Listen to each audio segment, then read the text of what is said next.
ಶ್ರೀರಾಮ.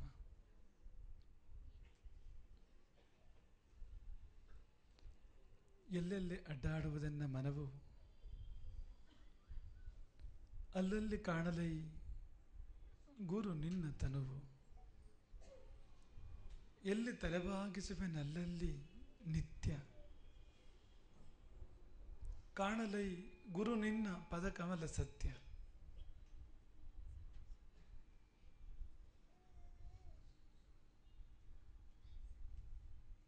ಹೊತ್ತಿಸನ್ನ ಆತ್ಮದಲ್ಲಿ ಶ್ರೀರಾಮ ಜ್ಯೋತಿ, ಕೆತ್ತಿಸನ್ನೆದೆಯಲ್ಲಿ ಶ್ರೀರಾಮ ಮೂರ್ತಿ. ಹರಿಸನ್ನ ಹೃದಯಕ್ಕೆ ಶ್ರೀರಾಮ ಕೀರ್ತಿ, ಸ್ಫುರಿಸನ್ನ ಚೇತನಕ್ಕೆ ಶ್ರೀರಾಮ ಸ್ಫೂರ್ತಿ. ರಾಕ್ಷಸಾಂತಕ ರಾಮ ಸೇವಕ ನಿನ್ನ ಮಂಗಲ ಮೂರ್ತಿ. ರಾಮ ಲಕ್ಷ್ಮಣ ಜಾನಕಿಯ ಜೊತೆ ಎದೆಯೊಳಿರಲೈ ಮಾರುತಿ, ಎದೆಯೊಳಿರಲೈ ಮಾರುತಿ.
ಇಂದು ಆಶ್ಲೇಷ ನಕ್ಷತ್ರ, ಲಕ್ಷ್ಮಣನ ಜನ್ಮ ನಕ್ಷತ್ರ.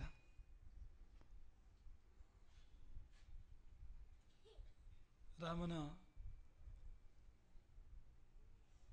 ಮಹಾಸೇವಕ, ರಾಮನ ನೆರಳು, ಹೊರಗೆ ಸಂಚರಿಸುವ ರಾಮನ ಪ್ರಾಣ.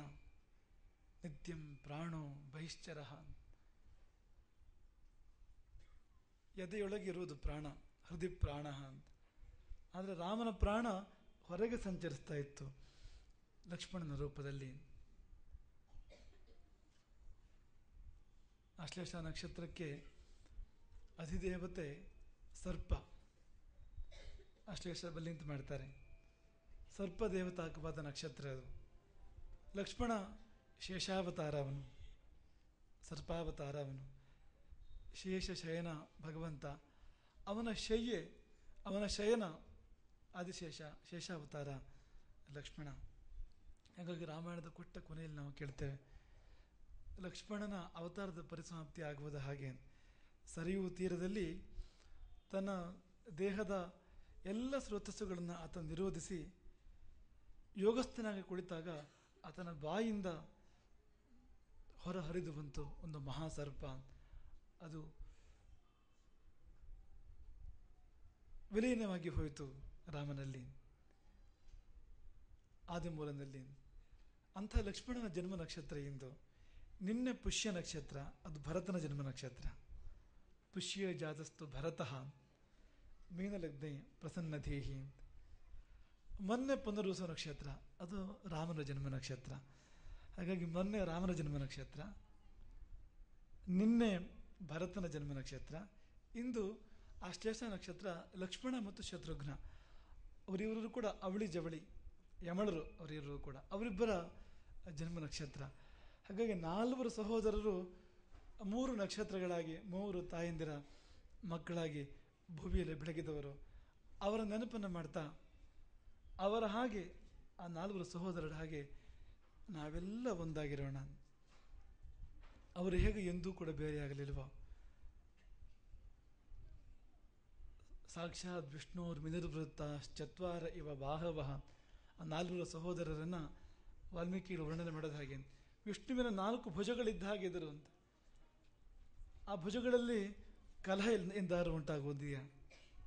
ಆ ಭುಜಗಳಲ್ಲಿ ಹೊಂದಾಣಿಕೆ ಕೊರತೆ ಆಗೋದುಂಟ? ನಮಗೆ ನಮ್ಮ ಉಪಾಧ್ಯಾಯರ ನೆನಪಾಗ್ತದೆ ಅಂತ. ಬರೀಬೇಕು ಅಂತಂದರೆ ಎಡಗೈ ಹಿಡ್ಕೊಳ್ತದೆ ಆ ಬರೆಯುವ ಪಟ್ಟಿಯನ್ನು, ಬಲಗೈ ಬರೀತದೆ. ಅದಕ್ಕೆ ಯಾರು ಒಬ್ರಿಗೊಬ್ಬರು ಮೀಟಿಂಗ್ ಮಾಡಬೇಕಾಗಿಲ್ಲ ಅಂತ, ಒಂದಕ್ಕೊಂದು ಪೂರ್ವ ತಯಾರಿ ಮಾಡಬೇಕಾಗಿಲ್ಲ ಅಂತ. ಸಹಜ ಅದು ಅಂತ.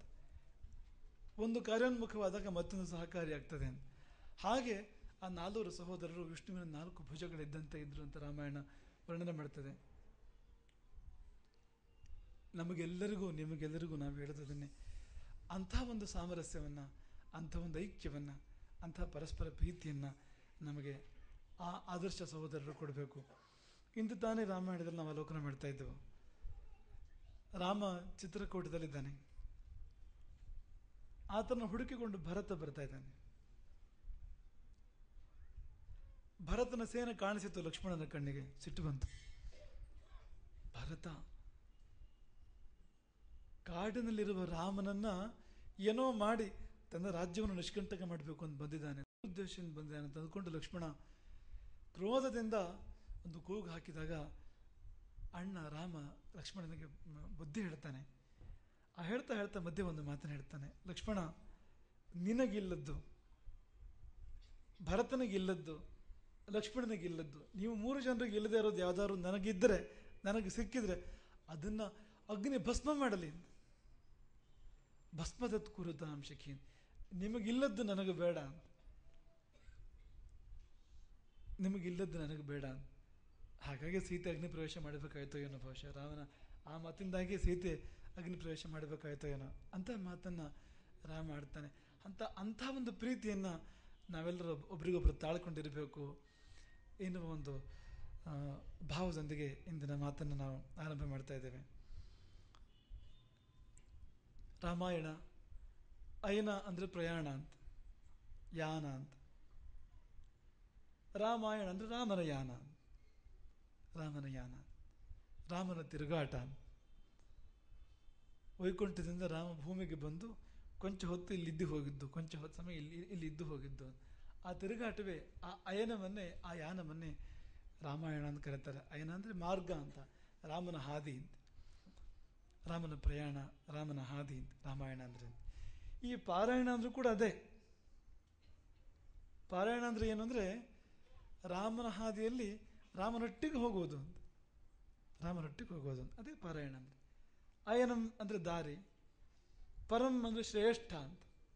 ಪರಂ ಅಯನಂ ಅಂದರೆ ಶ್ರೇಷ್ಠವಾಗಿರ್ತಕ್ಕಂಥ ದಾರಿ.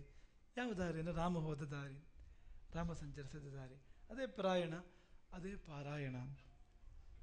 ಈಗ ಸಣ್ಣ ಸಣ್ಣ ಮಕ್ಕಳ ದಿನಾಚರಣೆ ಇವತ್ತು.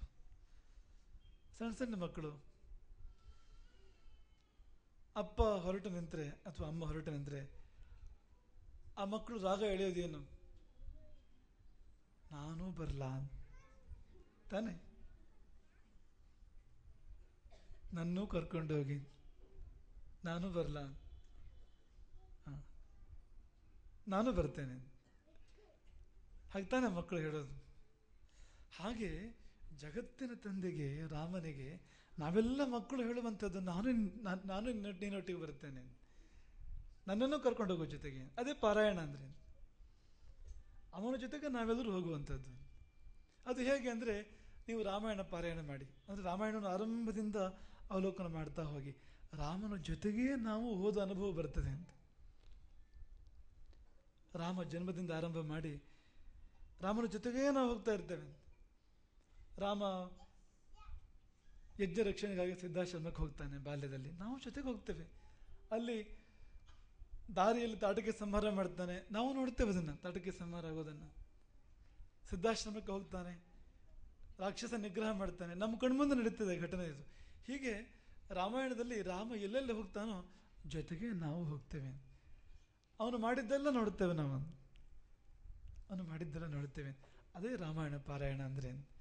ಹಾಗಾಗಿ ಹಾಗೆ ಮಾಡಿದರೆ ಮಾತ್ರವೇ ಪಾರಾಯಣ, ಸುಮ್ಮನೆ ಓದಿದ್ರಲ್ಲ, ಅರ್ಥಾನುಸಂಧಾನ ಪೂರ್ವಕವಾಗಿ ಮಾಡಬೇಕು ಅದನ್ನು. ಅಂದರೆ ನಮ್ಗೆ ಅರ್ಥ ಆಗ್ತಾ ಹೋಗಬೇಕು ಅಂತ, ಒಂದೊಂದು ಪದವು, ಒಂದೊಂದು ಪಾದವು, ಒಂದೊಂದು ಶ್ಲೋಕವು ಅರ್ಥ ಆಗ್ತಾ ಹೋಗಬೇಕು. ಆಗ ನಾವು ರಾಮನ ಜೊತೆಗೆ ಪ್ರಯಾಣ ಮಾಡ್ತಾ ಇರ್ತೇವೆ. ಕೆಲವು ಸರ್ತಿ ಶುಕಪಾಠದಾಗ ಮಾಡಿಬಿಡೋದುಂಟು.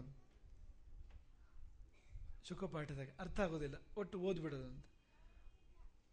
ಅದು ಪೂರ್ಣ ಅಲ್ಲ. ಅದಕ್ಕೆ ಜೀವ ಕಡಿಮೆ ಅಂತ. ದೇಹ ಇದೆ, ಅಲ್ಲಿ ಶಬ್ದಗಳಿದೆ, ಅದರ ಅರ್ಥ ಇಲ್ಲ ಅಂತ. ಜೀವ ಕಡಿಮೆ ಅದಕ್ಕೆ ಅಂತ. ಹಾಗಾಗಿ ಅರ್ಥಾನುಸಂಧಾನ ಪೂರ್ವಕವಾಗಿ, ಅಂದರೆ ಅರ್ಥ ಮಾಡ್ಕೊಳ್ತಾ ಮಾಡ್ಕೊಳ್ತಾ ಮಾಡ್ಕೊಳ್ತಾ ನಾವು ಅದನ್ನು ಅಧ್ಯಯನ ಮಾಡ್ತಾ ಹೋಗಬೇಕು. ಅದು ಪಾರಾಯಣ ಅಂತ. ಅಂತಹ ಒಂದು ನಮ್ಮ ಅಂದರೆ ರಾಮನ ಜೊತೆಗೆ ಮಾಡಿದ ಪ್ರಯಾಣ ಇಂದು ಮಂಗಲ ಆಗ್ತದೆ ಅಂತ. 48 ದಿನ, ಇಂದು 48ನೇ ದಿನ. 48 ದಿನದಿಂದ ಪ್ರಾರಂಭ ಮಾಡಿದ್ದು. ಇಂದು ರಾಮ ಪಟ್ಟಾಭಿಷೇಕ ಸ್ವರ್ಗವನ್ನು ನಾವು ಅವಲೋಕನ ಮಾಡಿದ್ದೇವೆ. ಅದು ಮಾಡಿ ಆಮೇಲೆ ಪಟ್ಟಾಭಿಷೇಕ ಮಾಡಿದ್ದು. ಅಂದರೆ ಅದನ್ನು ಅನುಭವಿಸ್ತಾ ಮಾಡಬೇಕು ನೋಡಿ ಪಾರಾಯಣವನ್ನು. ರಾಮ ಪಟ್ಟಾಭಿಷೇಕದ ಆ ಹಂತವನ್ನು, ಆ ಭಾಗವನ್ನು ನಾವು ಅಧ್ಯಯನ ಮಾಡುವಾಗ ಅಥವಾ ಪಾರಾಯಣ ಮಾಡುವಾಗ ಪಟ್ಟಾಭಿಷೇಕವನ್ನೇ ಮಾಡಿಬಿಡೋದು ಅಂತ. ಅದು ಪದ್ಧತಿ, ಅದು ಸಂಪ್ರದಾಯ. ಹಾಗೆ ಇಂದು ರಾಮ ಪಟ್ಟಾಭಿಷೇಕ ನಡೆಯಿತು. ಶ್ರೀರಾಮನ ಸಾಮ್ರಾಜ್ಯ ಪಟ್ಟಾಭಿಷೇಕ ನಿಮ್ಮೆಲ್ಲರ ಜೊತೆಗೆ ಇಂದು ನಡೆಯಿತು. ಅದಕ್ಕೆ ನಾವು ಮಾತ್ರ ಅಲ್ಲ, ನೀವೆಲ್ಲರೂ ಸಾಕ್ಷಿಗಳಾದ್ರಿ. ನೀವು ರಾಮಾಶ್ರಮವನ್ನು ತುಂಬಿದ್ರಿ, ರಾಮ ನಿಮ್ಮ ಹೃದಯವನ್ನು ತುಂಬಿದ ಅಂತ ಒಂದು ಕಾರ್ಯಕ್ರಮ ಅದು. ರಾಮಾಶ್ರಮದಲ್ಲಿ ಕಾಲಿಡಲು ತೆರಪಿಲ್ಲ ಅಂತ, ಜಾಗ ಇಲ್ಲ ರಾಮಾಶ್ರಮದಲ್ಲಿ. ಈ ರಾಮಾಶ್ರಮದಲ್ಲಿ ಜಾಗ ಇಲ್ಲ ಅನ್ನೋದಕ್ಕೆ ಎರಡು ರೀತಿಯಲ್ಲಿ ಹೇಳ್ಬೋದು ನೀವು ಅಂತ. ಜಾಗ ಇಲ್ಲ ರಾಮಾಶ್ರಮದಲ್ಲಿ ಹಾಗೂ ಹೇಳ್ಬೋದು, ಅಥವಾ ರಾಮಾಶ್ರಮದಲ್ಲಿ ಜಾಗವೇ ಇಲ್ಲ ಅಂತ, ಜನ ತುಂಬಿ ಹೋಗಿದ್ದಾರೆ ಅಂತ ಹಾಗೆ ಕೂಡ ಹೇಳ್ಬೋದು ಅಂತ. ಜಗತ್ತಿನಲ್ಲಿ ಎಷ್ಟೋ ಸ್ಥಾನಗಳಿರ್ತವೆ, ಅಲ್ಲಿಗೆ ನಾವು ನೀವು ಹೋದರೆ ಜಾಗ ಇಲ್ಲ ಅನ್ನೋ ಉತ್ತರ ಬರ್ಬೋದು ಅಂತ. ಈಗ ನೀವು ಹೋದಲ್ಲ ನಿಮಗೆ ಜಾಗ ಉಂಟು ಅಂತ ಹೇಳ್ತಾರ? ಈ ಜಗತ್ತು ನಮ್ಮನ್ನು ಹಾಗೆ ತಬ್ಬಿಕೊಳ್ಳೋದಿಲ್ಲ, ಹಾಗೆ ಸ್ವಾಗತ ಮಾಡೋದಿಲ್ಲ, ಹಾಗೆ ಸ್ವೀಕರಿಸೋದಿಲ್ಲ. ನಾವು ಹೋದರೆಲ್ಲ ನಮ್ಮನ್ನು ಬರಮಾಡ್ಕೊಳ್ಳೋದಿಲ್ಲ. ಏನು ಬಂದೆ, ಯಾಕೆ ಬಂದೆ ಅಂತ ಕೇಳುವಂಥ ಸ್ಥಾನಗಳು ಎಷ್ಟು ಬೇಕಾದರೂ ಉಂಟು ಅಲ್ವಾ? ಹಾಗೆ ನೋಡಿದ್ರೆ ಎಲ್ಲವೂ ಹಾಗೆ. ನಾವು ನಮ್ಮ ಮನೆಗೆ ಹೋದ್ರೆ ಮಾತ್ರ ಕೇಳೋದಿಲ್ಲ ಯಾಕೆ ಬಂದೆ ಅಂತ. ಪಕ್ಕದ ಮನೆಗೆ ಹೋದ್ರೂ ಕೂಡ ಕೇಳ್ತಾರೆ. ಭಾಳ ಗೌರವವಾಗಿ ಕೇಳ್ಬೋದು, ಬೇಕಾದರೆ ಗಂಭೀರವಾಗಿ ಕೇಳ್ಬೋದು. ಮತ್ತೇನು ವಿಶೇಷ ಅಂತ ಕೇಳ್ಬೋದು, ಏನು ಅಪರೂಪ ಅಂತ ಕೇಳ್ಬೋದು. ಯಾವಾಗಲೂ ಬರೋರಲ್ಲ, 50 ಬಂದ್ರಿ ಅಂತ. ಶಬ್ದಗಳು ಬೇರೆ ಬೇರೆ, ಅದ್ರ ತಾತ್ಪರ್ಯ ಒಂದೇ, ಯಾಕೆ ಬಂದೆ ಅಂತ, ಏನು ಉದ್ದೇಶ ಬರಲಿಕ್ಕೆ. ಯಾಕೆ ಬಂದೆ ಅನ್ನೋ ಪ್ರಶ್ನೆ ಬರದೇ ಇರೋ ಒಂದೇ ಒಂದು ಸ್ಥಾನ ಪ್ರಪಂಚದಲ್ಲಿದ್ದರೆ ಅದು ನಮ್ಮ ಮನೆ ಮಾತ್ರ ಅಂತ. ಇದು ನಿಮ್ಮ ಮನೆ ಅಂತ, ರಾಮಾಶ್ರಮ ನಿಮ್ಮ ಮನೆ. ಹಾಗಾಗಿ ಆ ಅರ್ಥದಲ್ಲಿ ಜಾಗ ಇಲ್ಲ ಅಂತ ಆಗೋದಿಲ್ಲ ಇಲ್ಲಿ ಅಂತ. ನೀವೆಷ್ಟು ಮಂದಿ ಬಂದರೂ ಇಲ್ಲಿ ಜಾಗ ಇದೆ. ನಾವು ಇಲ್ಲಿ ವಸತಿಗೆ ಬರುವಾಗ ಅಂತ ಚರ್ಚೆಗಳು ನಡೀತಾ ಇರ್ತೇವೆ. ಜಾಗ ಸಾಕೋ ಸಾಲದು ಅಂತ ಯಾವಾಗಲೂ ನಮ್ಮ ಕಾರ್ಯಕರ್ತರ ಕಾಯಂ ಚರ್ಚೆ. ಗುರುಗಳಿಗೆ ಜಾಗ ಸಾಕೋ ಸಾಲು ಚಿಂತೆ ಇಲ್ಲ, ಶಿಷ್ಯರಿಗೆ ಜಾಗ ಸಾಲದು ಅಂತ ಚಿಂತೆ ಎಲ್ಲರಿಗೂ ಅಂತ. ಗುರುಗಳಿಗೆ ಚಿಂತೆ ಇಲ್ಲ ಅಂತ ಯಾವಾಗಲೂ ನಡೀತಾ ಇರ್ತದೆ ಅಂತ ಚರ್ಚೆ, ಅಂತ ಚಿಂತನೆ ಇಲ್ಲಿ ಅಂತ. ಆದ್ರೆ ನಾವು ಹೇಳೋದು ಒಂದೇ ಮಾತು, ಇದು ನೋಡಿ ರಾಮಾಶ್ರಮ, ಇದು ರಾಮನ ಸ್ಥಾನ. ರಾಮ ಅಂದರೆ ಪುಷ್ಪಕ ವಿಮಾನ ಅಂತ. ಆ ಮಹಾಪ್ರಯಾಣ ರಾಮನದ್ದು. ಲಂಕೆಯಿಂದ ಅಯೋಧ್ಯೆಗೆ ರಾಮ ಪ್ರಯಾಣ ಮಾಡ್ತಾನೆ ರಾವಣ ಸಂಹಾರದ ನಂತರ. ಆ ಪ್ರಯಾಣಕ್ಕೆ ಮಾಧ್ಯಮ ಯಾವುದಾಗಿತ್ತು, ವಾಹನ ಯಾವುದಾಗಿತ್ತು?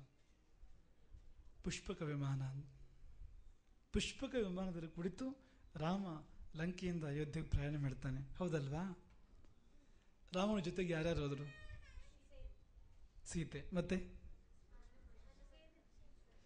ಇಡೀ ಸೇನೆ ಹೋಯಿತು ರಾಮನ ಜೊತೆಗೆ ಅಂತ. ರಾಮ ಪುಷ್ಪಕ ವಿಮಾನವನ್ನು ಏರಿ ಹೋಗಿ ಬರ್ತೇನೆ ಅಂತ ಹೇಳಿದ್ನಂತೆ. ನಿರೀಕ್ಷಿತ ಉತ್ತರ ಬರಲಿಲ್ಲ. ಯಾರಿಂದ? ವಾನರರಿಂದ ಮತ್ತು ರಾಕ್ಷಸರಿಂದ. ಅವ್ರು ಹೇಳಿದ್ರಂತೆ ನಾವು ಬರ್ತೇವೆ. ನಾವು ಆಗಲೇ ಹೇಳಿದ್ವಲ್ಲ, ಮಕ್ಕಳು ತಂದೆ ಹೇಳ್ತಾರೆ ನಾವು ಬರ್ತೇವೆ. ಹಾಗೆ ಸುಗ್ರೀವ, ಹನುಮಂತ ಮೊದಲಾದವರು, ಆ ಕಡೆ ವಿಭೀಷಣ ಮತ್ತು ಅವನ 4 ಸಚಿವರು ಮೊದಲಾದವರು ನಮ್ಮನ್ನು ಕರ್ಕೊಂಡು ಹೋಗುವ, ನಾವು ಬರ್ತೇವೆ. ರಾಮನಿಗೆ ಇನ್ನಷ್ಟು ಸಂತೋಷವಾಯಿತು. ಇಡೀ ಸೇನೆಯನ್ನ ಪುಷ್ಪಕ ವಿಮಾನದಲ್ಲಿ ಕುಳ್ಳಿರಿಸಿಕೊಂಡು ರಾಮ ಹೋಗ್ತಾನೆ. ಇಡೀ ಸೇನೆಯನ್ನು, ವಿಶಾಲವಾದ ಕಪಿಸೇನೆ ಮತ್ತು ರಾಕ್ಷಸ ಸೇನೆ ಅದೆರಡು ಒಂದಾಗಿಬಿಟ್ಟಿತ್ತು. ರಾಮಾಯಣ ಯುದ್ಧ ಮುಗಿಯೋ ಹೊತ್ತಿಗೆ ಈ ಕಡೆ ವಾನರರು ಭಕ್ತರೆ, ಆ ಕಡೆ ರಾಕ್ಷಸರು ಭಕ್ತರೆ ರಾಮನಿಗೆ. ಏನು ಮಾಡೋದು, ರಾಮನಿಗೆ ರಾಕ್ಷಸರು ಭಕ್ತರಾಗಿರ್ತಾರೆ ಕೆಲವು ಸರ್ತಿ ಅಂತ ಸಂದರ್ಭಗಳು ಉಂಟು.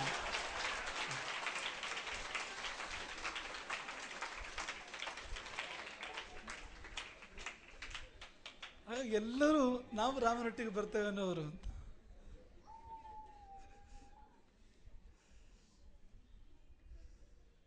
ಪುಷ್ಪಕ ವಿಮಾನದಲ್ಲಿ ಸ್ಥಳ ಇತ್ತು ಅಂತ. ಇದು ತರ್ಕದ ಆಚೆಯ ವಿಷಯ ಅಂತ. ಇಲ್ಲಿ ಲಾಜಿಕ್ ಕೆಲಸ ಮಾಡೋದಿಲ್ಲ ಅಂತ. ನಿಮಗೆ ರಾಮ ಬೇಕಾದರೆ ನೀವು ರಾಮನ ಗರ್ಭಗೃಹಕ್ಕೆ, ರಾಮನ ಹೃದಯ ಮಂದಿರಕ್ಕೆ ಪ್ರವೇಶ ಮಾಡಬೇಕಾದ್ರೆ, ರಾಮಾಶ್ರಮ ಪ್ರವೇಶ ಮಾಡಬೇಕಾದ್ರೆ ಹೇಗೆ ಚಪ್ಪಲಿ ಹೊರಗೆ ಬಿಟ್ಟು ಒಳಗೆ ಬರಬೇಕು ಅಲ್ವಾ?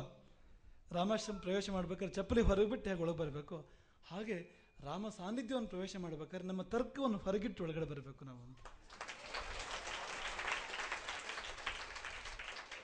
ಅಲ್ಲಿ ತರ್ಕ ಚಪ್ಪಲಿ ಅಂತ, ರಾಮನ ಸನ್ನಿಧಿಯಲ್ಲಿ ತರ್ಕ ಚಪ್ಪಲಿ ಇದ್ದ ಹಾಗೆ ಅದನ್ನು ಹೊರಗಿಟ್ಟು ಒಳಗಡೆ ಬರಬೇಕಾಗ್ತದೆ ಅಲ್ಲಿ ಬರಬೇಕಾದ್ರೆ ಅಂತ. ಹಾಗೆ ಅಲ್ಲಿ ತರ್ಕ ಇಲ್ಲ ಅಂತ. ಹೇಗೆ ಪುಷ್ಪಕ ವಿಮಾನದಲ್ಲಿ ಎಲ್ಲರೂ ಕೂತ್ಕೊಂಡ್ರು, ಇಡೀ ಸೇನೆ ಹೇಗೆ ಕೂತ್ಕೊಂಡಿತ್ತು, ಅದಕ್ಕೆ ಅದನ್ನು ಪುಷ್ಪಕ ಅಂತ ಅನ್ನೋದು. ಹೂವು ಹೇಗೆ ಅದು ಹೀಗೂ ಇರ್ತದೆ ಕೆಲವು ಸಮಯ ಹೀಗೂ ಆಗ್ತದೆ ಅಂತ. ಪುಷ್ಪಕ ಪುಷ್ಪವೂ ಪುಷ್ಪಕವೂ ಒಂದೇ. ಹೇಗೆ ಹೂವು ಅರಳಬಲ್ಲದೋ ಸಮಯ ಬಂದಾಗ, ಹಾಗೆ ಪುಷ್ಪಕ ವಿಮಾನ ಕೂಡ ಸಮಯ ಬಂದಾಗ ವಿಕಾಸವಾಗಬಲ್ಲದು, ಅರಳಬಲ್ಲದು. ಯಾವ ಸಮಯ ಬಂದಾಗ ಅಂದರೆ ಬಹಳ ಜನರಿಗೆ ಅವಕಾಶ ಬೇಕು ಅಂತಾದರೆ ಅವಕಾಶವನ್ನು ಮಾಡಬಲ್ಲದು. ಹಾಗಾಗಿ ನಾವು ನಮ್ಮ ಕಾರ್ಯಕರ್ತರಿಗೆ ಹೇಳೋದು, ರಾಮಾಶ್ರಮ ಅಂದರೆ ಪುಷ್ಪಕ ವಿಮಾನ, ನೀವು ಯಾಕೆ ಯೋಚನೆ ಮಾಡ್ತೀರಿ? ಎಷ್ಟು ಜನ ಬಂದರೂ ಜಾಗ ಉಂಟಲ್ಲಿ. ಇವತ್ತೇ ಸಾಕ್ಷಿ ಅದಕ್ಕೆ ಅಂತ, ಇಂದಿನ ಕಾರ್ಯಕ್ರಮವೇ ಸಾಕ್ಷಿ ಅಂತ. ರಾಮಾಯಣದ ಬಗ್ಗೆ ಇದೇ ಮಾತನ್ನು ಹೇಳ್ತಾನೆ ಕುಮಾರವ್ಯಾಸ, ಕಾಲಿಡಲು ತೆರಪಿಲ್ಲ ಅಂತ. ರಾಮಾಯಣದಲ್ಲಿ ಕಾಲು ಹಾಕ್ಲಿಕ್ಕೆ ಜಾಗ ಇಲ್ವಂತೆ. ಅಂದರೆ ಇನ್ನು ಯಾವ ಕವಿಗಳಿಗೂ ಹೊಸ ಕಾವ್ಯ ರಚನೆ ಮಾಡಲಿಕ್ಕೆ ಅವಕಾಶ ಇಲ್ಲ ಅಲ್ಲಿ ಅಂತ, ಅಷ್ಟು ಮಂದಿ ಕವಿಗಳಾಗೋಗಿದ್ದಾರೆ ಅಲ್ಲಿ. ಹಾಗೆ ರಾಮಾಶ್ರಮದಲ್ಲಿ ಕೂಡ ಹಾಗೆ ಅಂತ, ಕಾಲಿಡಲು ತೆರಪಿಲ್ಲ ಅಂತ ಅನ್ನಿಸ್ತದೆ. ಆದರೆ ಇನ್ನೂ 100 ಜನ ಬರಲಿ, ಜಾಗ ಇದೆ ಇಲ್ಲಿ, ಅವಕಾಶ ಇದೆ ಇಲ್ಲಿ. ಹಾಗಾಗಿ ಇಲ್ಲಿ ಆ ರೀತಿಯಲ್ಲಿ ಜಾಗ ಇಲ್ಲ ಅಂತ ಆಗೋದೇ ಇಲ್ಲ. ಜನ ತುಂಬಿ ಜಾಗ ಇಲ್ಲ ಅನ್ನೋ ಉದ್ಗಾರ ಬರ್ಬೋದಷ್ಟೇ ಹೊರತು ಅವಕಾಶ ಇಲ್ಲ ಅಂತಾಗುವ ಒಂದು ಸನ್ನಿವೇಶವೇ ಇಲ್ಲ. ಹಾಗೆ ನೀವು ಬಂದು ಇಲ್ಲಿ ನೀವು ರಾಮನ ಸ್ಥಾನವನ್ನು ತುಂಬಿದ್ದೀರಿ ಮತ್ತು ನಿಮ್ಮ ಹೃದಯವನ್ನು ರಾಮ ತುಂಬಿದ್ದಾನೆ, ನಿಮ್ಮೊಳಗೆಲ್ಲ ರಾಮ ತುಂಬಿದ್ದಾನೆ. ಇಂದು ತುಂಬ ಮಂಗಲಮಯವಾದ ಒಂದು ಕಾರ್ಯಕ್ರಮ, ರಾಮ ಪಟ್ಟಾಭಿಷೇಕ. ತ್ರೇತಾಯುಗವನ್ನು ಕಲಿಯುಗಕ್ಕೆ ಕರೆತರುವ ಕಾರ್ಯಕ್ರಮ ಅದು. ಅಯೋಧ್ಯೆಯನ್ನು ಗಿರಿನಗರಕ್ಕೆ ಕರೆತರುವ ಒಂದು ಕಾರ್ಯಕ್ರಮ ಅದು ರಾಮ ಪಟ್ಟಾಭಿಷೇಕ. ಅಂದರೆ ರಾಮರಾಜ್ಯವನ್ನು ಮರಳಿ ಇಂದಿನ ಈ ಪ್ರಜಾರಾಜ್ಯಕ್ಕೆ ರಾಮರಾಜ್ಯವನ್ನು ತರುವಂಥ ಒಂದು ಕಾರ್ಯಕ್ರಮ ಅದು ರಾಮ ಪಟ್ಟಾಭಿಷೇಕ. ಗಜಾನನ ಶರ್ಮಾ ತುಂಬ ಸೂಚ್ಯವಾಗಿ, ವಾಚ್ಯವಾಗಿ ಅದನ್ನು ಹೇಳಿದ್ದಾರೆ. ರಾಮ ಪಟ್ಟಾಭಿಷೇಕ ಅಂದರೆ ಏನು, ಯಾವತ್ತೂ ಇದನ್ನು ಉಲ್ಲೇಖ ಮಾಡಿದ್ದೇವೆ, ಅದೇ ಘಂಟಾನಾದ ಆಗ್ತಾ ಇದೆ. ರಾಮ ಪಟ್ಟಾಭಿಷೇಕ ಅಂದರೆ ಏನು ಅಂದರೆ ಅದು ಹೊಸ ಶಕೆಯ ಆರಂಭ ಅಂತ. ಎಂಥ ಶಕೆಯ ಆರಂಭ ಅಂದರೆ ರಾಮನ ಶಕೆಯ ಆರಂಭ ಅದು ರಾಮ ಪಟ್ಟಾಭಿಷೇಕ. ರಾಮ ಪಟ್ಟಾಭಿಷೇಕ ದಿನ ಯಾವುದಕ್ಕೆ ಅದು ಪ್ರಸಿದ್ಧ ಅಂದರೆ ಆ ದಿನದಿಂದ ರಾಮನ ಆಳ್ವಿಕೆ ಪ್ರಾರಂಭ ಆಯಿತು, ರಾಮರಾಜ್ಯ ಆ ದಿನದಿಂದ ಪ್ರಾರಂಭ ಆಯಿತು. ಯಾರಿಗೂ ಗೊತ್ತು ಇನ್ಯಾವ ರಾಮ ಶಕೆ ಇಂದಿಂದ ಆರಂಭ ಆಗಲಿಕ್ಕಿದೆಯೋ, ಇನ್ಯಾವ ರಾಮರಾಜ್ಯ ಇಂದಿಂದ ಆರಂಭ ಆಗಲಿಕ್ಕಿದೆಯೋ. ಅದಿಲ್ಲದೆ ಅಂತೂ ರಾಮ ಪಟ್ಟಾಭಿಷೇಕ ಆಗಲಿಕ್ಕೆ ಸಾಧ್ಯ ಇಲ್ಲ. ಅಂಥ ಒಂದು ಮಹಾದಿನ ನಾವು ನೀವೆಲ್ಲ ಒಟ್ಟಿಗೆ ಸೇರಿದ್ದೇವೆ. ನಮಗೆ ನಾವು ಎಷ್ಟೊಂದು ಸತಿ ಯೋಚನೆ ಮಾಡ್ತೇವೆ, ಸೋಪಾನನಾಥರು ನಮಗೆ ಅತ್ಯಂತ ಪ್ರಿಯರು. ಸೋಪಾನನಾಥರವರು ಹಾಗೆ ನಾವು ಧೈರ್ಯವಾಗಿ ಹೇಳ್ಬೋದು, ಅವರಿಗೂ ನಾವು ಅತ್ಯಂತ ಪ್ರಿಯರು ಅಂತ. ಅಂಥವರು ಅವ್ರ ಪರವಾಗಿ ನಾವೇ ಹೇಳ್ಬಿಡ್ಬೋದು. ಅಂಥ ಒಂದು ಪ್ರೀತಿ ನಮ್ಮ ನಡುವೆ ಇರುವಂಥದ್ದು, ಪ್ರೀತಿಯ ಗಟ್ಟಿ ಅದು ಸೋಪಾನನಾಥರಲ್ಲಿ. ಸೋಪಾನ ಅಂದರೆ ಮೆಟ್ಟಿರೋದು, ಅದು ಮೆಟ್ಟಿರೋದು ಅಂತ. ನಾಥನಿಗೆ, ಜಗನ್ನಾಥನಿಗೆ ಮೆಟ್ಟಿರೋರು ಅಂತ ಸೋಪಾನನಾಥರು. ಹಾಗಾಗಿ ಅವರಿಗೆ ಆ ಹೆಸರು ಸೋಪಾನನಾಥ ಅಂತ. ಅವರು ಮಾತಾಡ್ತಾ ಹೇಳಿದ್ರು ಅಂತ. ಏನು ಹೇಳಿದ್ರು ಅಂದರೆ ಎಲ್ಲರಿಗಿಂತ ಕಿರಿದಾಗಿ ಅಂತ, ಎಲ್ಲರಿಗಿಂತ ಕಿರಿದಾಗಿ. ನಮಗೆ ನಮ್ಮೊಳಗೆ ಯಾವಾಗಲೂ ಅಭಾವ ಇರ್ತದೆ ಅಂತ. ನನಗಿಂತ ಕಿರಿಯರಿಲ್ಲ ಅಂತ ಹನುಮನ ಭಾವ ಅದು. ಮತ್ತಃ ಪ್ರತ್ಯವರ ಕಶ್ಚಿನ್ನಾಸ್ತಿ, ನನಗಿಂತ ಕಿರಿಯರಿಲ್ಲ ಸುಗ್ರೀವನ ಸಾನ್ನಿಧ್ಯದಲ್ಲಿ ಅಂತ ಸೀತೆ ಮುಂದೆ ಹೇಳೋದು ಆಂಜನೇಯ. ಆ ಭಾವ ನಮ್ಮನ್ನು ಆವರಿಸ್ತಾ ಇರ್ತದೆ ಯಾವಾಗಲೂ. ನೀವು ಎಷ್ಟೇ ಎತ್ತರಕ್ಕೆ ಕುಳ್ಳಿರಿಸಿದ್ರು, ಎಷ್ಟೇ ದೊಡ್ಡವರು ಅಂದರೂ ಒಂದು ಮಗುವಾಗುವ ಭಾವ ಯಾವತ್ತೂ ನಮ್ಮೊಳಗಿರ್ತದೆ. ಹಾಗಾಗಿ ಗುರುವಾಗಿದ್ದರೂ ಕೂಡ ಒಂದು ಬಗೆಯ ಒಂದು ಶಿಷ್ಯತ್ವ, ಒಂದು ಬಗೆಯ ಒಂದು ಆ ಕಿರಿತನ, ಅದನ್ನು ಬಯಸ್ತೇನೋ, ಅದನ್ನು ಅಪೇಕ್ಷೆ ಪಡ್ತೇನೋ. ಜಗತ್ತಿನಿಂದ ಕಲಿಬೇಕು ಅಂತ, ಶಿಷ್ಯರಿಂದಲೂ ಕಲಿಬೇಕು ಅಂತ ನಾವು ಯಾವಾಗಲೂ ಹೇಳೋದು. ಹೆಚ್ಚು ಕಲ್ತಿದ್ದು ನಾವು ಯಾರ ಹತ್ರ ಅಂದರೆ ಶಿಷ್ಯರ ಹತ್ರ. ಸಮಾಜದ ಮಧ್ಯೆ ಸಂಚಾರ ಮಾಡ್ತಾ ಮಾಡ್ತಾ ಅಲ್ಲೊಂದು ಇಲ್ಲೊಂದು ಹೆಕ್ಕಿ ಭಂಡಾರ ಆಯಿತು ಆಮೇಲೆ ಅದು ಅಂತ, ಹಾಗೆ ಹೆಕ್ಕಿದ್ದು ಅಂತ. ಹಾಗಾಗಿ ನಾವೆಲ್ಲ ದೊಡ್ಡ ಗುರುಗಳು ಕೂಡ ಹೇಳೋರು, ನಾವು ನಮಗೆ ಸರಿ ಸಮಾಜ ಅರ್ಥ ಆಗಬೇಕು, ಬದುಕು ಅರ್ಥ ಆಗಬೇಕು, ರಾಮ ಅರ್ಥ ಆಗಬೇಕು ಅಂದರೆ ಒಂಥರ ಸಮಾಜದಲ್ಲಿ ಸವಾರಿ ಹೋಗಬೇಕು, ಸಂಚಾರ ಮಾಡಬೇಕು ಅಂತ ಹೇಳೋರು. ಸಂಚಾರ ಮಾಡಿದ ಮೇಲೆ ಗೊತ್ತಾಗುವಂಥದ್ದು ಎಲ್ಲವೂ ಕೂಡ ಅಂತ. ಹಾಗಾಗಿ ಎಷ್ಟೋ ಸರ್ತಿ ನಿಮಗೆ ನಮ್ಮಲ್ಲಿ ಯಾವ ಸುಖ ಸಿಗ್ತದೋ, ಯಾವ ನೆಮ್ಮದಿ ಸಿಗ್ತದೋ, ನಮಗೂ ಕೂಡ ನಿಮ್ಮಲ್ಲಿ ಅದೇ ನೆಮ್ಮದಿ ಸಿಗ್ತದೆ. ಎಷ್ಟೋ ಬಾರಿ ಹಾಗಾಗ್ತದೆ. ನಾವು ಮೊನ್ನೆ ಮಡಿಯಾಳರ ಬಳಿಯಲ್ಲಿ ಹೇಳ್ತಾ ಇದ್ವಿ ನಾವು ಅದನ್ನು. ಮಡಿಯಾಳರು ಇತ್ತೀಚೆಗೆ ಪೀಠಕ್ಕೆ ಪ್ರತಿನಿತ್ಯ ಬರಬೇಕು ಮಧ್ಯಾಹ್ನ ಎನ್ನುವ ಆಗ್ರಹ ಮಾಡಿದವರು, ಅವರು ಮತ್ತು ನಮ್ಮ ಬಳಗ ಹಾಗೆ ಆಗ್ರಹ ಮಾಡಿತ್ತು. ಪೀಠಕ್ಕೆ ಒಂದು 2-3 ದಿನ ಹೋಗಿ ಬಂದ ಮೇಲೆ ನಾವು ಒಂದಿನ ಮಡಿಯಾಳರಿಗೆ ಹೇಳಿದ್ವು, ಅಲ್ಲಿ ತುಂಬ ಸಂತೋಷ ಇದೆ ಅಂತ. ಎಲ್ಲಿ ಅಂದರೆ ನಿಮ್ಮೆಲ್ಲರ ನಡುವೆ ಅಂತ. ನಮ್ಮ ಮುಂದೆ ನೀವೆಲ್ಲ ಇದ್ದಾಗ ನಮಗೆ ನಗು ಸಹಜ ಆಗ್ತದೆ ಅಂತ. ನಗು ಸಹಜ ಆಗ್ತದೆ ನಮಗೆ. ಯಾಕೆಂದರೆ ಅಷ್ಟು ಮುಖಗಳು ನಗುವನ್ನು ಬಯಸುವಾಗ, ಅಷ್ಟು ಮುಖಗಳು ನಗು ಕೊಡುವಾಗ ನಗದೆ ಬೇರೆ ಉಪಾಯವೇ ಇಲ್ಲ ಅಲ್ಲಿ, ಬೇರೆ ಅವಕಾಶವೇ ಇಲ್ಲ ಅಲ್ಲಿ. ಹಾಗೆ ಮಾಡಿದವರು ನೀವು. ಬಹುಶಃ ಎಲ್ಲರಿಗಿಂತ ಹೆಚ್ಚು ಜೀವನದಲ್ಲಿ ನಕ್ಕವರು ನಾವು ಒಂದು ಅಂದ್ಕೊಳ್ತೇವೆ. ಅಂದರೆ ನಮ್ಮ ಸುತ್ತಮುತ್ತ ಅಕ್ಕಪಕ್ಕ ನಾವು ಯಾರನ್ನಾದ್ರೂ ನೋಡಿದ್ದೇವೆ, ಅವೆಲ್ಲರಿಗಿಂತ ಹೆಚ್ಚು ನಕ್ಕಿದ್ದು ನಾವೇ. ಕಾರಣ ಏನಂದರೆ ನೀವು ನಕ್ಕಿದ್ದು, ನಮ್ಮ ಕಡೆ ನೋಡಿ ನೀವು ನಕ್ಕಿದ್ದು, ಅಥವಾ ನೀವು ನಮ್ಮ ಕಡೆ ನೋಡ್ತಾ ಇದ್ದಿದ್ದರಿಂದ, ನೀವು ಅನುಭವ ನಿರೀಕ್ಷೆ ಮಾಡ್ತಾ ಇದ್ದಿದ್ದರಿಂದ ಅದು ತುಂಬ ಸಹಜವಾಗಿ ಬಂತು ನಮಗದೊಂದು. ಹಾಗಾಗಿ ನಿಮ್ಮ ನಡುವೆ ಅದೆಷ್ಟೋ ಬಾರಿ ನಾವು ಏನೋ ನಮ್ಮ ಸುತ್ತಮುತ್ತ ಅಮೃತ ಇದೆಯೋ ಏನೋ, ಅಮೃತ ಸಾಗರ ಇದೆಯೋ ಏನೋ ಎನ್ನುವ ಒಂದು ಭಾವವನ್ನು ನಾವು ಪಡೆದಿದ್ದೇವೆ. ಹಾಗಾಗಿ ಇಂದು ನೀವು ಪುನಃ ನಮ್ಮನ್ನು ಈ ರಾಮಾಶ್ರಮದ ಪರಿಸರವನ್ನು ಆವರಿಸಿದ್ದೀರಿ. ತುಂಬ ಒಂದು ಸಮಾಧಾನ ಅನ್ನಿಸ್ತದೆ. ಆಕಸ್ಮಿಕವಾಗಿ ಇಂದು ನಮಗೆ ಸೋಪಾನನ ಹತ್ರ ಕೂಡ ಸಿಕ್ಕಿದ್ದಾರೆ, ಇವತ್ತೇ ಸಿಕ್ಕಿದ್ದಾರೆ. ಒಳ್ಳೆ ಮುಹೂರ್ತ ನೋಡಿ ಬಂದ ಹಾಗೆ ಬಂದಿದ್ದಾರೆ ಅವರು ಕೂಡ ಇವತ್ತು. ನಿಜ ಅರ್ಥದ ಅತಿಥಿ ಅಂತ, ತಿಥಿ ವಾರ ನೋಡಿ ಬಂದವರಲ್ಲ ಅಂತ. ಆನೆ ಹೋದದ್ದೇ ದಾರಿ ಅಂತ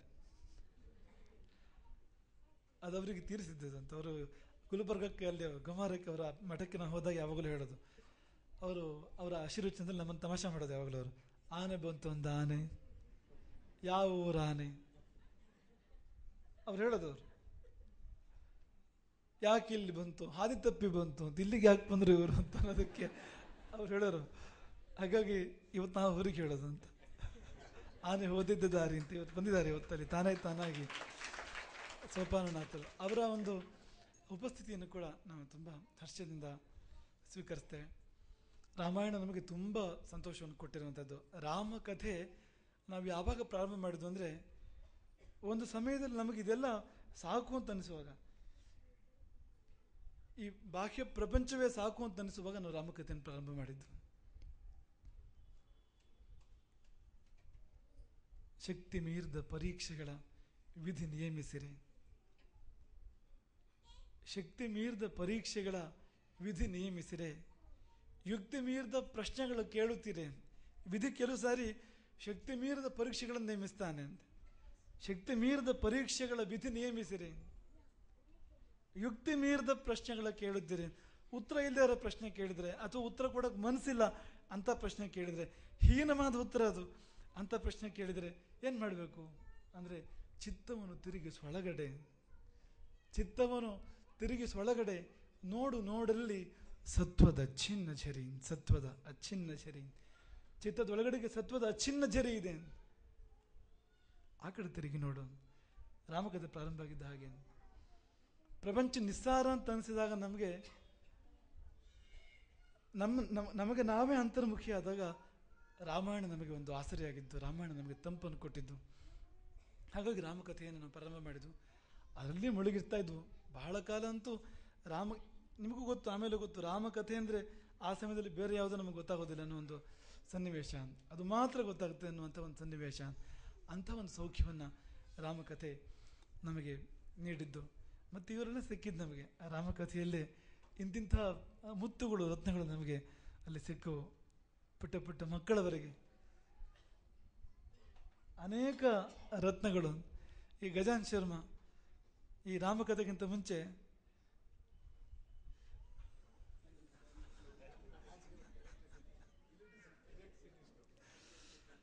ಅವ್ರು ಹೇಗಿದ್ರು ಅಂದರೆ, ಅವರು ವಿದ್ಯುತ್ ಶಕ್ತಿ ಇಲಾಖೆಯಲ್ಲಿ ಇದ್ರು. ಅವರು ಕರೆಂಟ್ ಮುಟ್ಟಿದಾಗೆ ಅವ್ರನ್ನ ಮುಟ್ಟಿದ್ರೆ ಅಂತ.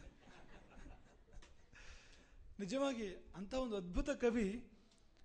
ಆತ ಯಾವುದೋ ಆಫೀಸಲ್ಲಿ ಅಧಿಕಾರಿಯಾಗಿ ಎಲ್ಲೋ ಅಪರೂಪಕ್ಕೊಂದ್ಸತಿ ಲೇಖನೆ ಮುಟ್ತಾ ಇದ್ದಂಥ ಒಂದು ವ್ಯಕ್ತಿ. ಆಗ ಆತ ಮಠದೊಟ್ಟಿಗೆ ಅಂಥ ಒಡನಾಟ ಏನೂ ಇಲ್ಲ. ಆದರೆ ರಾಮಕಥೆಯ ನೆಪದಲ್ಲಿ ಇಂಥವ್ರು ಅನೇಕರ ಹೃದಯಕ್ಕೆ ತುಂಬ ಹತ್ತಿರವಾದರು.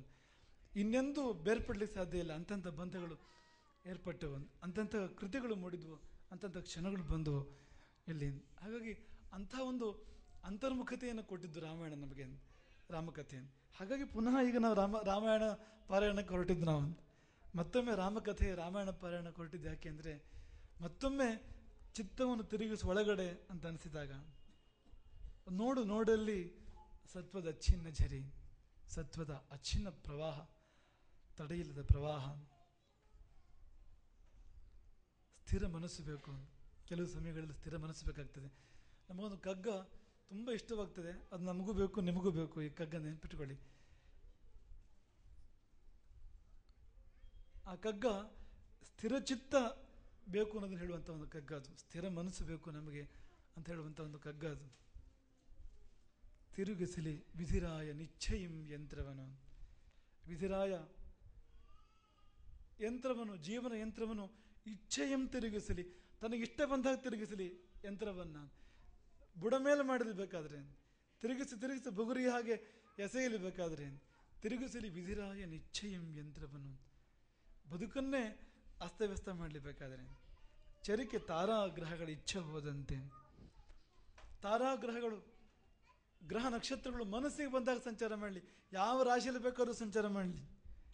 ಅಷ್ಟಮ ಶನಿ ಆಗಲಿ, 7.5 ಆಗಲಿ, ಅಷ್ಟಮ ಗುರುವಾಗಲಿ, ಕಂಟಕ ಶನಿ ಆಗಲಿ, ಯಾವುದಾದ್ರೂ ಆಗಲಿ, ಎಂಥ ಒಂದು ವಿಷಮ ರಾಶಿಗಳಲ್ಲಿ ಬೇಕಾದರೂ ಗ್ರಹ ನಕ್ಷತ್ರಗಳು ಸಂಚರಿಸಲಿ. ಪರಿಹಾಸದಿ ಕರ್ಮ ದೈವ ಕೇಕೆಗಳಿಡಲಿ. ಕರ್ಮ ಮತ್ತು ದೈವ, ನಮ್ಮ ಪೂರ್ವ ಕರ್ಮ ಮತ್ತು ವಿಧಿ ನಮ್ಮನ್ನು ನೋಡಿ ಪರಿಹಾಸ ಮಾಡಿ ಕೇಕೆ ಹಾಕಿ ನಗಲಿ. ಸ್ಥಿರ ಚಿತ್ತ ನಿನಗಿರಲಿ. ಸ್ಥಿರ ಚಿತ್ತ, ಬಂಡೆಯಂಥ ಅಚಲವಾದ ಮನಸ್ಸು, ಹಿಮಾಲಯದಂಥ ಅಚಲವಾದ ಮನಸ್ಸು, ಅಂಥ ಮನಸ್ಸು, ಹಿಮಶೈಲದಂಥ ಮನಸ್ಸು, ಅಂಥ ಮನಸ್ಸು ನಮಗಿರಲಿ. ಅದನ್ನು ಕೊಡುವಂಥದ್ದು ರಾಮಾಯಣ, ರಾಮಕಥೆ ಅಥವಾ ರಾಮ ಪಟ್ಟಾಭಿಷೇಕ, ಅದನ್ನು ಕೊಡುವಂಥದ್ದು. ಹಾಗಾಗಿ ಅದರಲ್ಲಿ ನಾವು ಮಗ್ನವಾಗಿ ಇಂದೀಗ ಆ ಒಂದು ರಾಮಾಯಣದ ಪಾರಾಯಣ ಪರ್ಯವಸಾನಗೊಂಡು ರಾಮನ ಪಟ್ಟಾಭಿಷೇಕದ ಸರ್ಗವನ್ನು ಇಂದು ನಾವು ಅವಲೋಕನ ಮಾಡಿದ್ವು. ಆ ಪಠನ ಕೃತಿಗೆ ಬಂತು, ಪಟ್ಟಾಭಿಷೇಕದ ರೂಪದಲ್ಲಿ ಕೃತಿಗೆ ಬಂತು. ತುಂಬ ಚೆನ್ನಾಗಿ ನಡೆದಿದೆ ಕಾರ್ಯಕ್ರಮ, ತುಂಬ ಶಿಸ್ತುಬದ್ಧವಾಗಿ, ತುಂಬ ವ್ಯವಸ್ಥಿತವಾಗಿ ಹೇಗೆ ನಡೀಬೇಕು ಹಾಗೆ ನಡೆದಿದೆ. ಮಕ್ಕಳ ದಿನಾಚರಣೆಯಿಂದ ಮಕ್ಕಳೇ ಅಷ್ಟಾವಧಾನ ಸೇವೆಯನ್ನು ಕೂಡ ನಡೆಸಿಕೊಟ್ಟಿದ್ದಾರೆ. ತುಂಬ ಚೆನ್ನಾಗಿ ಹಾಡಿ ಪಾಡಿ ಕುಣಿದು ಆ ಅಷ್ಟಾವಧಾನವನ್ನು ಶ್ರೀಮಂತ ಮಾಡಿದ್ದಾರೆ. ಆ ಮಕ್ಕಳು ಹಾಗೆ ಮಾಡ್ತಾರೆ ಅಂತ ಗೊತ್ತು ನಮಗೆ. ಅವರು ಏನು ಕೊಟ್ಟರು, ಮಣ್ಣು ಕೊಟ್ಟರು ಕೂಡ ಹೊನ್ನು ಮಾಡುವಂಥ ಮಕ್ಕಳು ಅವರು ಹಾಗೆ ಮಾಡಿದ್ದಾರೆ. ಅದು ಶಾಸ್ತ್ರ ಸೇವೆ ಇರ್ಬೋದು, ಪುರಾಣ ಸೇವೆ ಇರ್ಬೋದು, ವೇದಗಳಿರ್ಬೋದು, ಹಾಡು ಇರ್ಬೋದು, ನೃತ್ಯ ಇರ್ಬೋದು, ಒಂದೊಂದು ಕೂಡ ಮುತ್ತಾಗುವ ಹಾಗೆ ನಮ್ಮ ಮುತ್ತುಗಳು ಆ ಮಕ್ಕಳೆಲ್ಲ ಸ್ವಾತಿ ಮುತ್ತುಗಳಿದ್ದ ಹಾಗೆ ಆ ಮಕ್ಕಳು ಹಾಗೆ ನಮಗದನ್ನು ಅಷ್ಟಾವಧಾನ ಸೇವೆಯನ್ನು ಕೂಡ ನಡೆಸಿಕೊಟ್ಟಿದ್ದಾರೆ.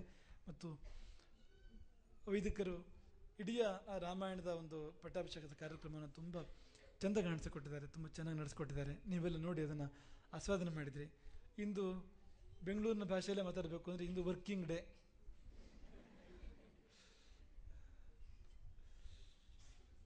ಮಳೆ ಬೇರೆ, ಮಳೆ ಬಂತು ಅಂದರೆ ಬೆಂಗಳೂರಲ್ಲಿ ಅಘೋಷಿತ ಕರ್ಫ್ಯೂ ಅಂತ ಲೆಕ್ಕ. ಮಳೆ ಬಂದರೆ ಹೆದರುವಷ್ಟು, ಮಳೆಗೆ ಹೆದರುವಷ್ಟು ಬೆಂಗಳೂರು ಅಂದ್ರೆ ಬೇರೆ ಯಾವುದಕ್ಕೂ ಬೆಂಕಿಗೂ ಹೆದರೋದಿಲ್ಲ. ಮಳೆಗಾದ್ರೆ ಮಳೆ ಬಂತು ಅಂದರೆ ಎಲ್ಲ ಒಳಗೆ. ಹಾಗಾಗಿ ಎರಡೆರಡು ಪ್ರತಿಬಂಧಕಗಳು ಅಂತ. ಒಂದು ವರ್ಕಿಂಗ್ ಡೇ ಅಂತ, ಅದು ವರ್ಕಿಂಗ್ ಡೇ ಉಳಿದವರಿಗೆ. ನಮಗೆ ಕಿಂಗ್ಸ್ ಡೇ ಅಂತ ಇಂದೊಂದು, ರಾಮನ ದಿನ ಇಂದು ಅಂತ. ರಾಮ ದಿನ ಇದು, ರಾಮ ಸಮಯ ಇದು. ಹಾಗಾಗಿ ಇಂತಹ ದಿನ ಹಗಲು ಹೊತ್ತಿಗೆ ನಾವೇನು ಸಂಜೆ ಮೇಲೆ ಪಟ್ಟಾಭಿಷೇಕ ಮಾಡಲಿಕ್ಕೆ ಸಾಧ್ಯ ಇಲ್ಲ. ರಾಮ ಅಂದರೆ ಹಗಲು ಅಂತ. ನಡು ಮಧ್ಯಾಹ್ನ ಹುಟ್ಟಿದವನು ಅವನು. ಪ್ರಥಮಂತಮೇವ ಆದಿತ್ಯಂ, ಆದಿತ್ಯ ಪ್ರತಾಪಿ, ಆದಿತ್ಯ ತೇಜಸ್ವಿ ರಾಮ ಹುಟ್ಟಿದ್ದು ಕೂಡ ಹಾಗೆ ಬೇಸಿಗೆಯ ನಡು ಮಧ್ಯಾಹ್ನ ಅಂತ. ಬೇಸಿಗೆಯ ನಡು ಮಧ್ಯಾಹ್ನ ಆತ ಹುಟ್ಟಿದ್ದು. ಹಾಗಾಗಿ ರಾಮ ಅಂದರೆ ಬೆಳಕು, ಅಲ್ಲಿ ಗುಟ್ಟಿ ಏನೂ ಇಲ್ಲ ಅಂತ. ಎಲ್ಲವೂ ಪ್ರಕಟ ಅವನ ಬದುಕಿನಲ್ಲಿ, ತೆರೆದಿಟ್ಟ ಪುಸ್ತಕ ಅದು ಅಂತ. ಹಾಗಾಗಿ ಹಗಲು ನಡೆಯುವ ಕಾರ್ಯಕ್ರಮ, ಸಂಜೆ ಮೇಲೆ ಬೆಂಗಳೂರು ಕಾರ್ಯಕ್ರಮ ಮಾಡ್ಬೋದು ಬೇಕಾದರೆ. ಹಗಲು ಮಾಡಿದರೆ ಅಲ್ಲಿ ಯಾರೂ ಬರೋದಿಲ್ಲ. ಈಗೆಲ್ಲ ಕಾರ್ಯಕ್ರಮ ಹೇಗೆಂದರೆ ಜನ ಬರೋ ಹೊತ್ತಿಗೆ ಕಾರ್ಯಕ್ರಮ ಮಾಡುವಂತ, ಸಂತೆಯಲ್ಲಿ ಹೋಗಿ ಭಾಷಣ ಮಾಡುವಂತ ಅನ್ನೋ ಹಾಗೆ. ಆದರೆ ಮಠದಲ್ಲಿ ಯಾವತ್ತೂ ಹಾಗಲ್ಲ. ಕಾರ್ಯಕ್ರಮ ಮಾಡಿದಾಗ ಜನ ಬರ್ತಾರೆ. ಅದು ಎಷ್ಟೊತ್ತಿಗೆ ಮಾಡಲಿ ಬೇಕಾರೆ, ಹೇಗೆ ಮಾಡಲಿ ಬೇಕಾರೆ, ಮಾಡಿದಾಗ ಜನ ಬರ್ತಾರೆ ಅಂತ. ನೀವು ಯಾವತ್ತೂ ಅಂಥದ್ದನ್ನೆಲ್ಲ ಅಪೇಕ್ಷೆ ಪಟ್ಟರಲ್ಲ, ಇಂಥ ಹೀಗೆ ಮಾಡಿ ನಾವು ಬರ್ತೇವೆ ಇಲ್ಲ. ಮಾಡಿದಾಗ ಬಂದವರು ನೀವೆಲ್ಲರೂ ಕೂಡ ರಜೆ ಹಾಕಿ ಬಂದಿದ್ದೀರಿ. ನಿಮ್ಮಲ್ಲಿ ಅನೇಕರು ರಜೆ ಹಾಕಿ ಬಂದಿದ್ದೀರಿ, ನಮ್ಗೆ ಗೊತ್ತು. ನಾವೇನು ಅಪೇಕ್ಷೆ ಪಡ್ತೇವೆ ಅಂದರೆ ವಿರಾಮ, ರಾಮನಿಗಾಗಿ ವಿರಾಮ. ಇದು ನೀವು ತಗೊಂಡು ವಿರಾಮ ಇದೆಯಲ್ಲ, ಇವತ್ತು ರಜೆ ಇದೆಯಲ್ಲ, ರಾಮನಿಗಾಗಿ ವಿರಾಮ. ಈ ವಿರಾಮ ನಿಮ್ಮ ಬದುಕಿನ ಸರ್ವ ದುಃಖ ವಿರಾಮ ಆಗಲಿ ಅಂತ, ಇದರಿಂದಾಗಿ ಅಂತ. ಸರ್ವ ಚಿಂತಾ ವಿರಾಮ, ನಿಮ್ಮ ಬದುಕಿನ ಎಲ್ಲ ಕ್ಲೇಶಗಳಿಗೆ ಕಾಯಂ ರಜೆ ಕೊಡಿ ಅಂತ, ಕಾಯಂ ರಜೆ ಕೊಡಿ ಅಂಥ ರಜೆಯಾಗಲಿ ಇದು ಎನ್ನುವ ಒಂದು ಆಶಂಸೆಯನ್ನು ಮಾಡ್ತಾ ನಿಮ್ಮೆಲ್ಲರನ್ನ ಮನಸಾರೆ ಹರಿಸ್ತೇವೆ. ನಿಮ್ಮೆಲ್ಲರನ್ನ ಹೃದಯಾಂತರಾಳದಿಂದ, ಆಳದಿಂದ ಅಂತರಾಳದಿಂದ ನಿಮ್ಮೆಲ್ಲರನ್ನ ಹರಿಸ್ತೇವೆ. ಯಾಕೆಂದರೆ ಹರಿಸೋ ಹಾಗೆ ಮಾಡಿದ್ದೀರಿ ನೀವು ಅಂತ, ಹರಿಸೋ ಹಾಗೆ ನೀವು ನಮ್ಮನ್ನು ನೋಡಿದ್ದೀರಿ ಅಂತ, ಹರಿಸೋ ಹಾಗೆ ನೀವು ನಮ್ಮನ್ನು ನೋಡಿದ್ದೀರಿ. ನೀವು ನಮ್ಮನ್ನು ಹೇಗೆ ನೋಡಿದ್ರೋ ಹಾಗೆ ನಾವು ನಿಮ್ಮನ್ನು ನೋಡೋದು ಅನಿವಾರ್ಯ ಅಂತ, ಅಥವಾ ಅದಕ್ಕಿಂತ ಮಿಗಿಲಾಗಿ ನಾವು ನಿಮ್ಮನ್ನು ನೋಡೋದು ಅನಿವಾರ್ಯ ಅಂತ. ಪರೀಕ್ಷೆಗಳು ಒಬ್ಬರಿಗಿರೋದಿಲ್ಲ ಯಾವತ್ತು. ಗುರುವಿನ ಪರೀಕ್ಷೆ ಅಲ್ವೇ ಅಲ್ಲ, ಅದು ಶಿಷ್ಯರ ಪರೀಕ್ಷೆ, ನಿಜವಾದ ಪರೀಕ್ಷೆ ಅಂತ. ನಮ್ಮ ಶಿಷ್ಯರು ಹೇಗೆ ಅಂದರೆ ಯಾವ ಪರೀಕ್ಷೆ ಮಾಡಿದರೂ ಕೂಡ ಡಿಸ್ಟಿಂಕ್ಷನ್ನೇ ಅವರು, ಅದಕ್ಕಿಂತ ಕೆಳಗಡೆ ಇಲ್ಲ ಅಂತ. ಹಾಗಾಗಿ ಇಂಥ ಒಂದು ವಿಕಟ ಪರೀಕ್ಷೆಯಲ್ಲಿ ಫೇಲ್ ಆದವರು ಬಹಳ ಕಡಿಮೆ ಅಂತ. ಯಾರು ಫೇಲ್ ಆಗಿದ್ದು ಅಂದರೆ ಅವ್ರು ಫೇಲ್ ಆಗೋರೆ ಅವರು. ಅದು ಈ ಪರೀಕ್ಷೆ ಆಗಿದೆ ಅಂದರೆ ಯಾವಾಗಲೂ ಫೇಲ್ ಆಗೋರು ಕೂಡ ಪಾಸ್ ಆಗಿಬಿಟ್ಟಿದ್ದಾರೆ ಈ ಪರೀಕ್ಷೆಯಲ್ಲಿ. ಭಾಳ ಜನ ಫೇಲ್ ಆಗೋರು ಪಾಸ್ ಆಗಿದ್ದಾರೆ, ಭಾಳ ಜನ ಜಸ್ಟ್ ಪಾಸ್ ಆಗೋರು ಡಿಸ್ಟಿಂಕ್ಷನ್ ಆಗಿದ್ದಾರೆ ಈ ಪರೀಕ್ಷೆಯಲ್ಲಿ. ಅದು ಎಲ್ಲೋ ಒಬ್ಬೊಬ್ಬರು ಪಾಸ್ ಆಗೋರು ಫೇಲ್ ಆಗಿದ್ದಾರೆ, ಇಲ್ಲಂತಿಲ್ಲ, ಇಲ್ಲ ಅಂತಲ್ಲ. ಅದು ವಿಧಿ ವಿಪರ್ಯಾಸ ಅಂತ, ಅದು ಚಮತ್ಕಾರ. ಅದು ನೀವು ನಿರೀಕ್ಷೆಗಳನ್ನು ನಿರೀಕ್ಷೆ ಮಾಡಲೇಬೇಕಿಲ್ಲಿ ಅಂತ. ಹಾಗಾಗಿ ಹಾಗೆ ಎತ್ತ ನೋಡಿದರತ್ತ ಎಲ್ಲ ಉತ್ತೀರ್ಣರು ಅಂತ ಹಾಗೆ ಕಾಣ್ತಕ್ಕಂಥ ಒಂದು ಶಿಷ್ಯವರ್ಗ ನೀವು. ಹಾಗಾಗಿ ಹೃದಯಾಂತರಾಳದ ಆಳದಿಂದ ನಿಮ್ಮೆಲ್ಲರ ಶ್ರೇಯಸ್ಸನ್ನು ನಾವು ಹಾರೈಸ್ತೇವೆ. ನಿಮ್ಮೆಲ್ಲರನ್ನ ರಾಮ ಚೆನ್ನಾಗಿರಲಿ, ಎಲ್ಲರಿಗೂ ಒಳಿತಾಗಲಿ. ಇಂದ ಆರಂಭ ಆದ ರಾಮರಾಜ್ಯ ನಿರಂತರವಾಗಿ ನಿತ್ಯ ಶಾಶ್ವತವಾಗಿ ಮುಂದುವರಿಯಲಿ. ಎಲ್ಲರಿಗೂ ರಾಮನ ಪೂರ್ಣ ಆಶೀರ್ವಾದ ದೊರೆಯಲಿ, ಎಲ್ಲರಿಗೂ ಒಳ್ಳೆಯದಾಗಲಿ ಅಂತ ಅರ್ಪಣೆ ಆಗ್ತದೆ. ಹರೇ ರಾಮ.